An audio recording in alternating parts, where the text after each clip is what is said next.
الله أكبر. الله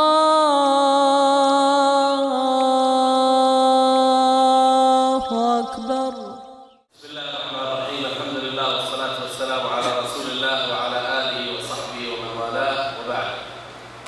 يشهد الله ويعلم الله أني أحبكم كلكم لله وبالله. جمعنا الله وإياكم في الفردوس الأعلى مع النبيين والصديقين والشهداء والصالحين وحسن أولئك رفيقا. صدق الله العظيم. إنما المؤمنون إخوة. إنما المؤمنون إخوة.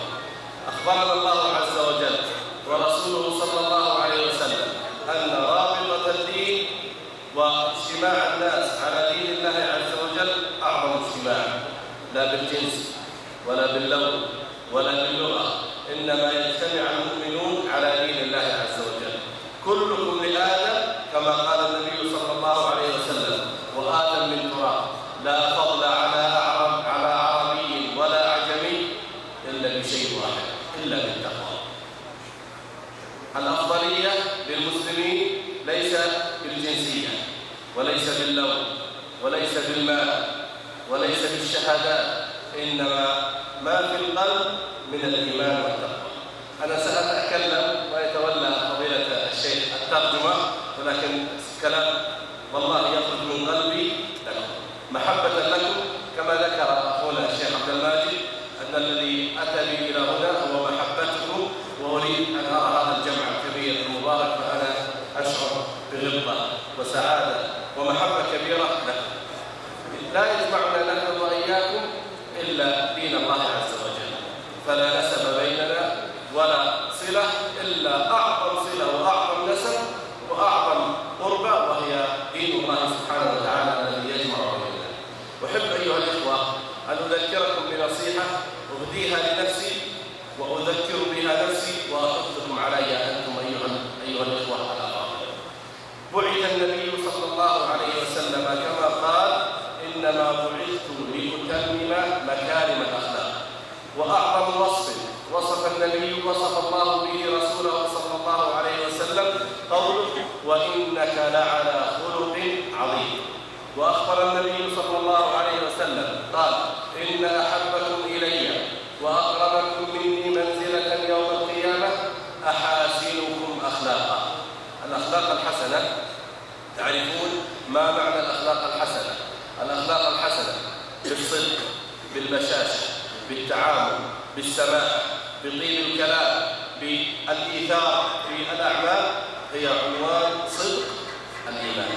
وأنتم أيها الكرام أغلبكم أو كلكم يعمل بأعمال يدوية، يحتاج معها إلى صدق مع الله عز وجل، ثم صدق مع الكافر الذي أتيت وحضرت معه على شرط ووعد، وصدق مع الزبون والعميل، فتحتاج عملكم إلى أن تجدد الصدق مع الله عز وجل في هذا العمل. ولهذا أخبر النبي صلى الله عليه وسلم فقال: إن الله يحب إذا عمل أحدكم عملا أن يتقنه. أي عمل تقوم فيه لا بد أن تحتسب عند الله عز وجل، وأن تجعل كأن هذا العمل لك وأنت مسؤول عنه. اسمحوا لي، حتى ولو كنت سمكري في السيارات، حتى ولو كنت ميكانيكا في السيارات، حتى ولو كنت نجار تعمل الأبواب، ولو كنت تعمل في الألمنيوم، في الكهرباء، في أي عمل، الله سبحانه وتعالى كل واحد منكم وكل واحد منا يحب إذا عمل عمل أن يتقنه، يعني يعمل فيه بأحسن وأقوى وأفضل ما يجب من إتقان عمل. واجعل في أي عمل ما تراقب الكثير ولا تراقب الزبون، تراقب من؟ الله سبحانه وتعالى. هذا إذا عملت هذا العمل ما هي الثمرة وما هي النتيجة؟ 1. محبة الله لك. 2. البركة في الوقت. 3. البركة في المال الذي تأخذه والرزق الذي ساقه الله لك، يجعل الأموال مباركة. وكم من أناس عندهم أموال كثيرة من كسب حرام، قال النبي صلى الله عليه وسلم: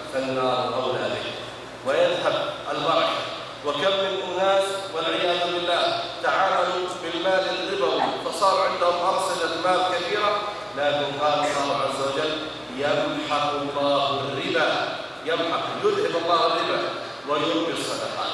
يا إخواني نصيحتي لكم أخلصوا في العمل، اصدقوا في العمل، أتقنوا العمل، ستجدون البركة في المال والوقت والرزق والأولاد والذرية، وهذا وعد من الله سبحانه وتعالى. وفقكم الله وجزاكم الله خير الجزاء على هذا الاجتماع الطيب المبارك.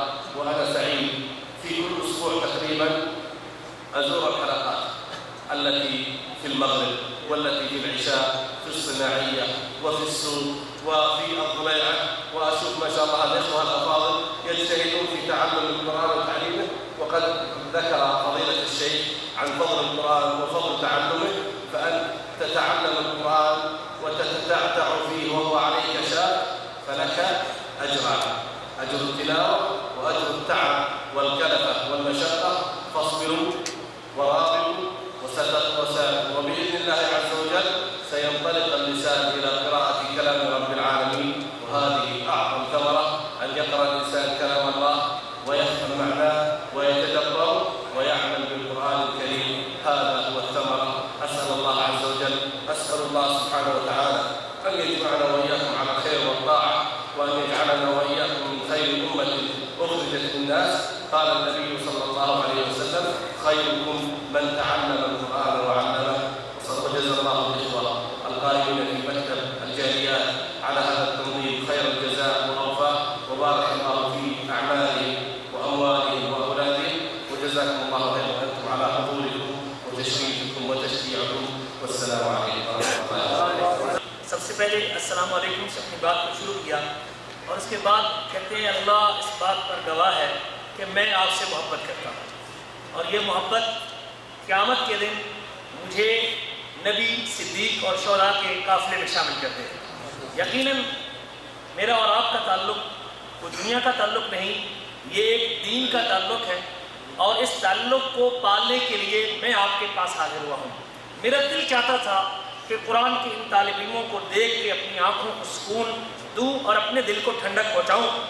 یقیناً میرا اور آپ کا یہ عقیدہ ہے کہ کسی کو رنگ کی بنا پہ، عربی اور اجمی ہونے کے اعتبار سے، مال اور دولت کے اعتبار سے کسی کو کوئی فوقیت اور برتری حاصل نہیں ہے۔ اللہ ذو الجلال کے ہاں اگر قدر و قیمت ہے تو تقوی اور پرہیزگاری کی بنیاد پر ہے، اور اللہ کا ڈر جس قدر دل میں زیادہ ہے اسی قدر انسان کا اللہ ذو الجلال کے ہاں مقام اور مرتبہ ہے۔ شیخ نے آخر میں یہ بھی کہا کہ یقیناً میں آپ کے اندر اپنے آپ کو پا کے ایک خوشی محسوس کر رہا ہوں۔ نبی کریم صلی اللہ علیہ وسلم کی ایک نصیحت جو میں آپ سے کرنا چاہتا ہوں کہ اللہ کے نبی صلی اللہ علیہ وسلم نے فرمایا: انما بعثت لاتمم مکارم الاخلاق، مجھے اس لیے بھیجا گیا کہ میں اخلاق کی تعلیم کو عام کروں اور اخلاق کے پہلوؤں کو نمایاں کروں۔ اور آپ صلی اللہ علیہ وسلم کے اخلاق کے حوالے سے قرآن نے کہا کہ کان خلقہ القرآن، نبی کریم صلی اللہ علیہ وسلم کے بارے میں اللہ نے کہا انک وانک لعلی خلق عظیم، آپ خلق عظیم کے مالک ہیں، اور آپ صلی اللہ علیہ وسلم کا اخلاق کیا تھا؟ وہ قرآن تھا۔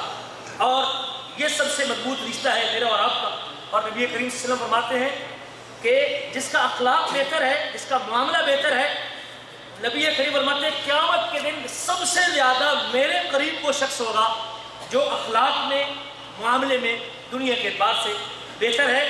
اور اخلاق حسن سے کیا مراد ہے؟ کہ آدمی سچائی اختیار کرے، اللہ کے ساتھ بھی سچا رہے، بندوں کے ساتھ بھی سچا رہے، ماں باپ کے ساتھ بھی سچا رہے، اپنے ذمہ داروں کے ساتھ بھی صدق کے دل کے ساتھ اور سچائی کے ساتھ کام کرے۔ یہ اخلاق کا ایک پہلو ہے۔ آدمی نرم دل ہو، نرم مزاج ہو، اور لوگوں کے ساتھ گھل ملنے والا ہو، اور یقیناً یہ چیزیں انسان کو دنیا میں بھی کام آنے والی ہیں اور آخرت میں بھی کام آنے والی ہیں۔ اللہ ذو الجلال نے اور نبی کریم صلی اللہ علیہ وسلم کا ارشاد گرامی ہے کہ اللہ تعالیٰ اس بندے سے محبت کرتے ہیں جو اپنا کام اچھی طرح جانتا ہے۔